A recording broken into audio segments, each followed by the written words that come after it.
Salut, j'espère que tu vas bien. Alors, je suis en pleine préparation pour un concours de corps grave. Depuis que je n'ai plus le trac, du moins depuis que je sais comment le gérer, je n'ai pas eu l'occasion de faire de concours de corps grave alors que c'est ma spécialité. Donc là, je suis très très content, très excité. C'est dans moins d'un mois maintenant.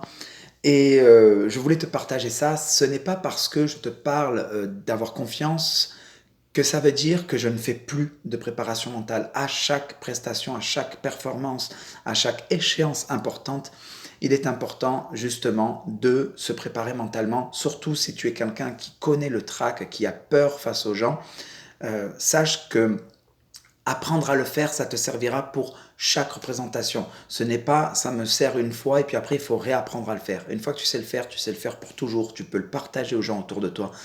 Tu peux le partager à tes élèves si tu es déjà professeur. Et donc là, je suis super content. On va faire un petit suivi jusqu'à ce concours. Et puis, je t'en donnerai aussi le résultat, un feedback.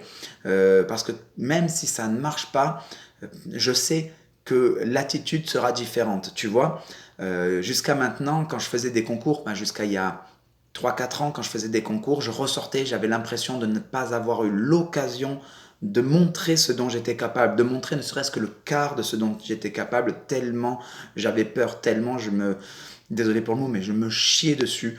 C'était vraiment, je ressortais de là et je me sentais humilié, je me sentais minable, j'avais honte de moi. Et les derniers concours que j'ai pu faire, c'était plutôt des concours de corps aigu, donc forcément, je suis moins à l'aise sur le corps aigu. Ça n'a pas marché, mais quand j'en suis ressorti, j'étais fier de moi, j'avais pu montrer des choses dont j'étais capable. Je savais aussi pourquoi ça n'avait pas marché, car il y avait eu quelques petites erreurs, quelques petites choses dont j'étais conscient et je me disais, ok, cette erreur-là fera que je ne passerai pas.